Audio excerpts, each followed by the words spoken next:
Hello दोस्तों, आज जो कहानी मैं आपको सुनाने जा रहा हूँ वो पर्सनली मुझे बहुत मोटिवेट करती है और मेरे दिल के बहुत करीब है। आज की स्टोरी शुरू करने से पहले मैं आपसे एक सवाल पूछना चाहता हूँ कि आपकी जिंदगी का सबसे बुरा पल कौन सा था। इस सवाल का जवाब आप मुझे कमेंट बॉक्स में लिख के दीजिए। तो चलिए शुरू करते हैं। ये कहानी है क्रिस की। क्रिस एक मेडिकल स्कैनर मशीन बनाने की कंपनी में काम करता था। हर एक मिडिल क्लास फैमिली की तरह उसके भी सपने थे कि वो बहुत सारे पैसे कमाए, अपने बच्चे को अच्छे स्कूल में पढ़ाए और अपनी फैमिली की लाइफस्टाइल अच्छी करे। इसलिए उसने अपनी फैमिली की पूरी लाइफ टाइम की सेविंग से बहुत सारे स्कैनर मशीन खरीद लिए और उसने ये सोचा कि इनको बेच के वो बहुत सारे पैसे कमाएगा और अपनी फैमिली के सपने पूरे कर पाएगा। लेकिन ऐसा कुछ नहीं हुआ। डॉक्टर्स उस महंगी स्कैनर मशीन से ज्यादा नॉर्मल एक्सरे मशीन को प्रेफर करते थे। क्रिस खुद ही डॉक्टर्स के पास जा जाकर वो मशीन बेचने की कोशिश करता था, लेकिन वो मशीन बेचना बहुत मुश्किल था। अब धीरे धीरे उसकी हालत खराब होने लग गए और ऐसी नौबत आ गई कि अगर वो 2 मशीन नहीं बेचता महीने भर में तो अपने फैमिली की बेसिक नीड्स भी पूरी नहीं कर पाता। घर चलाने के लिए क्रिस की वाइफ को डबल शिफ्ट में काम करना पड़ रहा था, लेकिन पैसे फिर भी पूरे नहीं पड़ रहे थे क्योंकि क्रिस ने 2-3 महीनों से एक भी स्कैनर मशीन नहीं बेचा था। बहुत कर्जे हो गए थे और घर का रेंट भी 3 महीनों से ड्यू था। क्रिस को अब समझ में आ गया था कि स्कैनर मशीन बेच के वो कुछ नहीं कर सकता। एक दिन जब वो रोड पे जा रहा था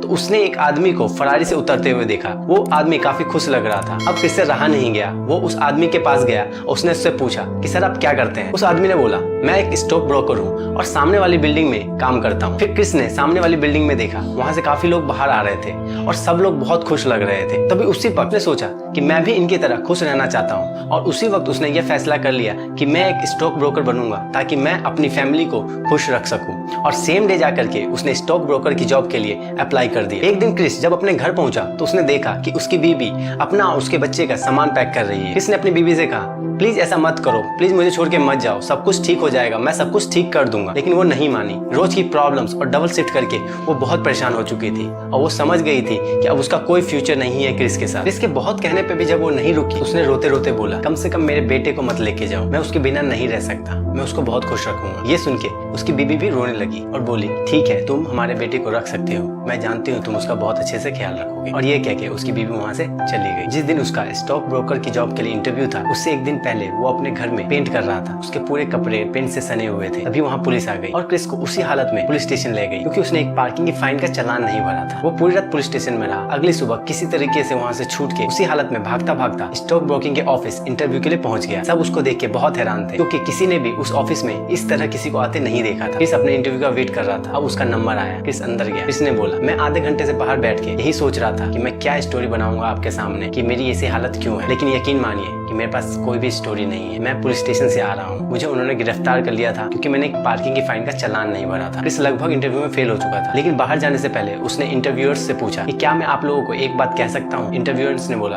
हाँ जी कहिए। उसने कहा कि अगर आप मुझसे कोई सवाल पूछेंगे, अगर मुझे नहीं आता होगा तो मैं उसको सच ही जवाब दूंगा कि ये मुझे नहीं आता है, लेकिन उस सवाल का जवाब मैं किसी तरीके से भी ढूंढ के आपके लिए ले आऊंगा। क्या ये काफी नहीं है इस जॉब के लिए? उसके बाद वो बाहर आ गया, लेकिन जॉब में पास होने के बाद। इस इंटरव्यू में तो पास हो गया था, लेकिन उस जॉब की 2 कंडीशंस थी। पहली, 6 महीने तक उसको एज ए इंटर्न काम करना पड़ेगा और शुरू के 2 महीने उसे कोई पैसे नहीं मिलेंगे। क्रिस ने ऐसा नहीं सोचा था। उसके लिए बहुत टफ था क्योंकि उसके पास कोई पैसे नहीं थे। इसलिए क्रिस बिना जॉब एक्सेप्ट किए वहां से चला गया। उसके बाद वो अपने दोस्त के पास गया जिसकी उसने अपने अच्छे समय में पैसे देके मदद की थी और उसने उसे जाके बोला कि प्लीज मेरे पैसे वापस दे दो, मुझे इसकी भी बहुत जरूरत है। लेकिन उसके दोस्त ने उसकी एक भी नहीं सुनी और उसके मुंह पे गेट बंद कर दिया और उसके बाद उसका कोई जवाब नहीं दिया। क्रिस को निराश होकर अपने घर लौटना पड़ा। अब क्रिस के पास उस जॉब को एक्सेप्ट करने के अलावा और कोई रास्ता नहीं था, तो क्रिस ने वो जॉब एक्सेप्ट कर ली। एक दिन क्रिस जब अपने बच्चे को स्कूल से लेकर के घर वापस आ रहा था तो उसने देखा कि उसके मकान मालिक ने उसका सारा सामान बाहर फेंक दिया है। क्रिस ने जाकर अपने मकान मालिक के बहुत हाथ पैर जोड़े। मैं आपके पैसे लौटा दूंगा, मेरे साथ बच्चा है, रात का समय है, मैं कहाँ जाऊंगा, प्लीज मुझे घर से बाहर मत निकालिए। लेकिन उसके मकान मालिक ने उसकी एक नहीं सुनी और घर को लॉक करके चला गया। क्रिस फिर अपने उसी दोस्त के पास गया।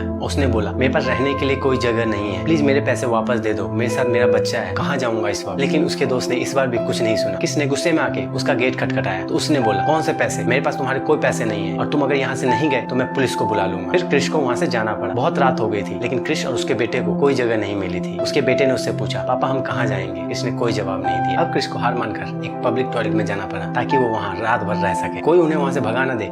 इसीलिए क्रिस ने दरवाजे को अंदर से बंद कर लिया। आते जाते लोगों ने दरवाजे को कई बार खटखटाया, लेकिन क्रिस ने अपनी दोनों टांगे गेट पे अटका दी, अपने बेटे को सीने से लगाए और आंखों में आंसू लिए रात भर जागता रहा। शायद ये क्रिस की जिंदगी का सबसे बुरा वक्त था। अगले दिन वो अपने बेटे को स्कूल छोड़ के काम पे गया और उसने अपना काम शुरू किया। ये 2 महीने उसके लिए बहुत टफ थे। दिन भर तो वो कॉल करके क्लाइंट्स को कन्विंस करने की कोशिश करता और शाम में भिखारियों से लड़कर शेल्टर की लाइन में लग के शेल्टर में रहता या चर्च की टॉयलेट्स में। क्रिस बहुत मेहनत कर रहा था, लेकिन 2 महीने में उसे एक भी क्लाइंट नहीं मिला। क्रिस के पास एक आखिरी स्कैनर मशीन बचा था जिसको बेच के वो अपना खर्चा चला सकता था। उसके पास उसका ऑर्डर आ गया, लेकिन वो मशीन भी खराब निकली। उस मशीन को ठीक करने के लिए क्रिस को पैसों की जरूरत थी, लेकिन उसके पास बिल्कुल पैसे नहीं थे। जब क्रिस के पास कोई रास्ता नहीं बचा तो उसे अपना खून बेचना पड़ा। खून बेचकर जो उसको पैसे मिले उससे उसने मशीन के पार्ट खरीदे और उस मशीन को ठीक किया और उसके बाद उस मशीन को बेच के कुछ पैसे कमाए, जिससे उसने अपना खर्चा चलाया। जहाँ बाकी लोग 7 बजे तक काम करते थे, क्रिस सिर्फ 5 बजे तक ही काम कर पाता था, क्योंकि आखिरकार उसका बेटा कब तक स्कूल में रहता और उसके बाद उसको शेल्टर की लाइन में भी तो लगना था। क्रिस काम करते हुए पूरे दिन पानी नहीं पीता था ताकि उसको टॉयलेट न जाना पड़े और उसका टाइम वेस्ट ना हो। क्रिस अपने फोन को नीचे नहीं रखता था और कॉन्टिन्यूअस नंबर डायल करता रहता था ताकि वो ज्यादा से ज्यादा कॉल कर सके। क्रिस को मिलाकर कुल 20 लोग थे